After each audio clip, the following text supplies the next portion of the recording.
श्री राधा कृष्ण के चरणारविंदों में शतकोटि नमन बंदन।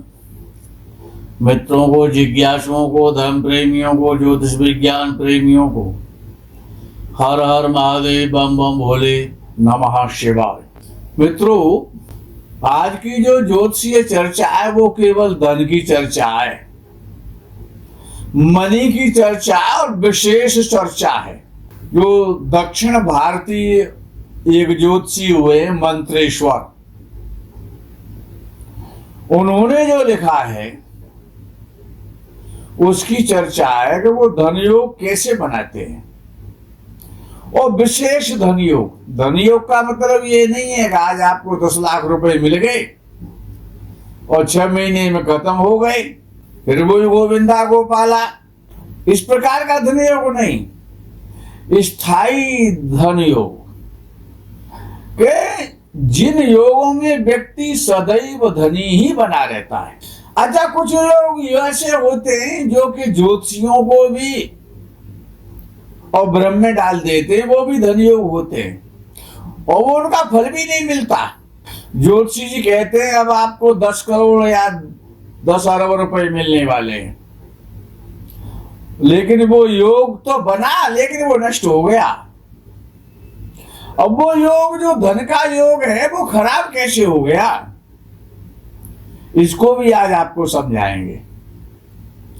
बड़ा विशेष वीडियो है कि यदि दूसरे घर का स्वामी 5वें में बैठा हो, 5वें घर का स्वामी दूसरे घर में बैठा हो, ये बड़ा एक श्रेष्ठ धनवान होने का योग है। ऋषि मंत्रेश्वर का बड़ा श्रेष्ठ सूत्र है। दूसरा सूत्र है कि दूसरे घर का स्वामी 11वें भाव में हो, 11वें का दूसरे भाव में हो, ये भी बड़ा श्रेष्ठ और स्थायी धनवान होने का योग है। तीसरा सूत्र है कि 5वें घर का स्वामी 5वें में बैठा हो और भाग्य स्थान का स्वामी भाग्य स्थान में बैठा हो।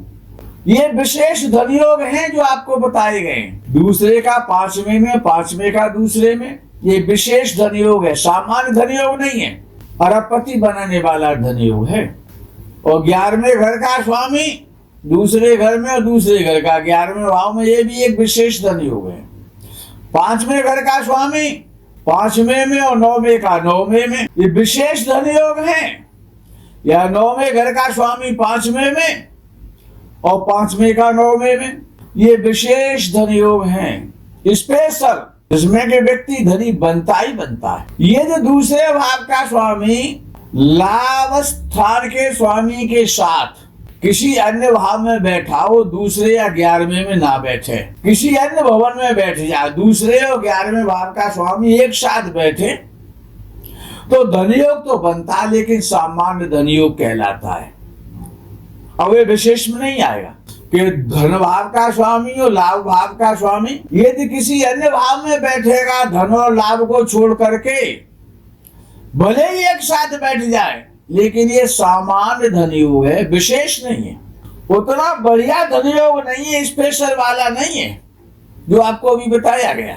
जो 3-4 योग आपको बताए थे वो स्पेशल है और ये सेकंड क्वालिटी का है, द्वितीय श्रेणी में आता है। धन तो मिलेगा धनेश और लावेश के संयोग से, लेकिन परसेंटेज बहुत डाउन हो जाएगी। और यहाँ पर ये भी देखना है, ये भी तारतम्य कर लेना है कि जो धनेश और लावेश के साथ जो ग्रह बैठा हुआ है वो कौन है। लग्नेश होगा, अगर धनेश और लावेश के साथ किसी अन्य स्थान में कोई तीसरा ग्रह और बैठ जाए, होता है। ये तो लग्न का स्वामी बैठ गया उनके साथ जाकर के तो बहुत अच्छा है, शुभ योग बन जाएगा, अच्छा योग बन जाएगा, धन देने वाला योग बन जाएगा। अर्थात लग्नेश, द्वितीयेश और लाभेश अपने भावों को, तीनों भावों को छोड़ करके, लगन को, धन को और लाभ को छोड़ करके अन्य किसी भाव में ये तीनों ग्रह बैठते हैं तो तब भी अच्छा योग धन का बन जाता है। क्यों? लग्नेश तो हमेशा शुभ है। चतुर्थेश यदि साथ में बैठ जाए, लग्नेश ना बैठे। अब ये कह रहे हैं, आगे का योग बताते हैं कि धन भाव का स्वामी, लाभ भाव का स्वामी और चतुर्थ भाव का स्वामी, यदि तीनों एक साथ बैठ जाते हैं तो भी अच्छा धन योग है। यदि छठवें भाव या 12वें या 8वें भाव का स्वामी यदि साथ बैठ गया, धन भाव के स्वामी और लाभ भाव के स्वामी के साथ में, या दोनों की युति हो, तो 6, 8, 12 का स्वामी यदि इनके साथ बैठ गया तो योग भंग हो जाएगा। याद रखना, दृष्टि से भी योग भंग हो जाता है, वो दृष्टि से भी तो योग है। तो यदि 6, 8, 12 का स्वामी धन भाव के और लाभ भाव के स्वामी के साथ यदि बैठ जाता है, या 6, 8, 12 के स्वामी की दृष्टि इन दोनों भावों के स्वामी पर जब पड़ती है तो धन योग भंग हो जाता है, नष्ट हो जाता है, बिखर जाता है, काफी कमजोर हो जाता है, लाभ की जगह पर हानि भी हो जाती है। और साथ ही साथ ये भी विचार कर लें, जब धन योग देखें कि पंचमेश और नवमेश, धनेश और लाभेश, धन भाव का स्वामी, पंचम भाव का स्वामी, नवम भाव का स्वामी और एकादश भाव का स्वामी, तो कहा गया कि पंचमेश और नवमेश, धनेश और लाभेश दोनों जहां बैठे हों वहां तो धन योग बन जाएगा, किसी चीज की कमी नहीं रहेगी। ये दूसरे और 11वें घर के स्वामी, ये बेसिक चार्ट की बात हो रही है D1 की, याद रखना, किसी अन्य चार्ट की बात नहीं कर रहा हूं, बेसिक चार्ट की बात कर रहा हूं।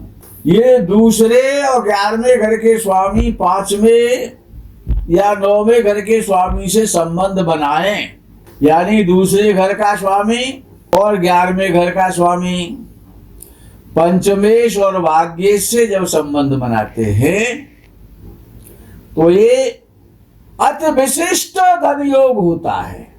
किंतु यदि 6, 8, 12 के स्वामी धनेश, लाभेश, त्रिकोणेश, यानी कि 11, 2, 5 और 9 के स्वामी से यदि 6, 8, 12 का स्वामी यदि संबंध बना लेता है, युति से बना ले या दृष्टि से बना ले, तो योग नष्ट हो जाएगा। दिखाई देगा कि योग है लेकिन फल नहीं मिलेगा। ज्योतिष गलत नहीं है, हम अल्पज्ञ हो सकते हैं, हम अच्छा देखना चाहते हैं, लेकिन अच्छाई में कई बुराई भी तो छिपी हो सकती है। सबसे पहले बुराई को देखिए तो अच्छाई तो शेष बच जाएगी ना। 6, 8, 12 के स्वामी से बचा के रखिए अपने धन योगों को। दूसरे और 11वें घर के मालिक स्वामी और 12वें घर के स्वामी के साथ बैठ जाए या उससे संबंध बना लें तो धन योग नष्ट हो जाएगा, भंग हो जाएगा, खराब हो जाएगा।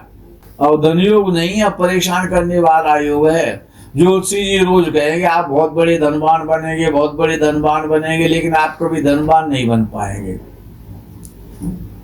क्यों? 6, 8, 12 के स्वामी चोर हैं, ये हमेशा चोरी करने में लगे रहते हैं, दूसरों का माल हड़पते रहते हैं।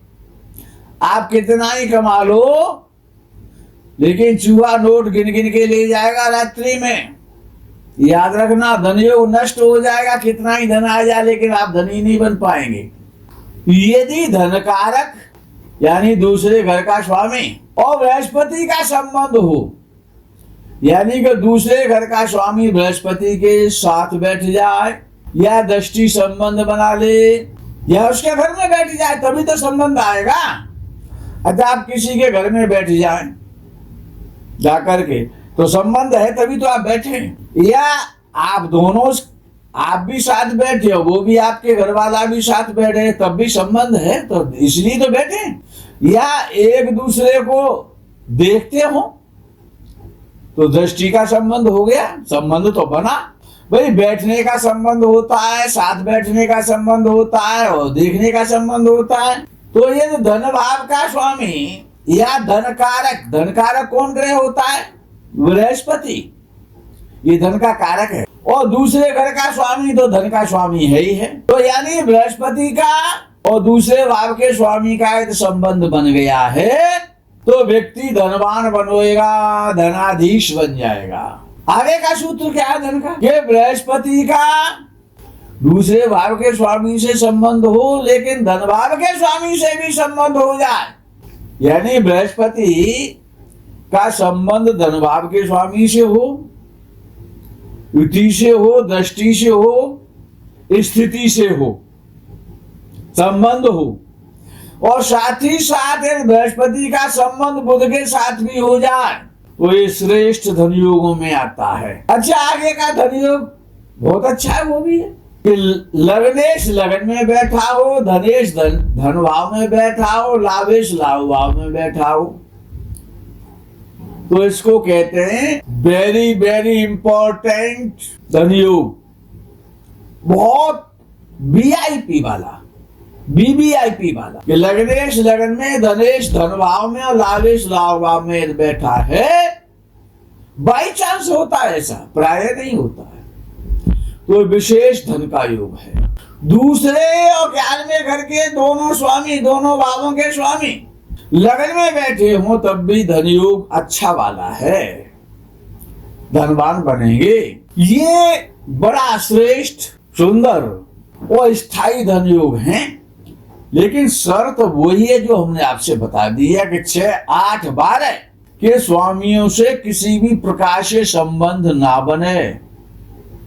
यदि संबंध बन गया तो योग नष्ट हो जाएगा, भंग हो जाएगा, भ्रष्ट हो जाएगा, जीवन का आनंद केकरा हो जाएगा। धनात् धर्म, आप धर्म करें, वो माता की भक्ति करें, सुखी रहें, प्रसन्न रहें, आपकी कुंडली में श्रेष्ठ धनवान योग बन जाए। इसी कामना और भावना के साथ में हर हर महादेव बम बम बोले नमः शिवाय। जय गो माता की।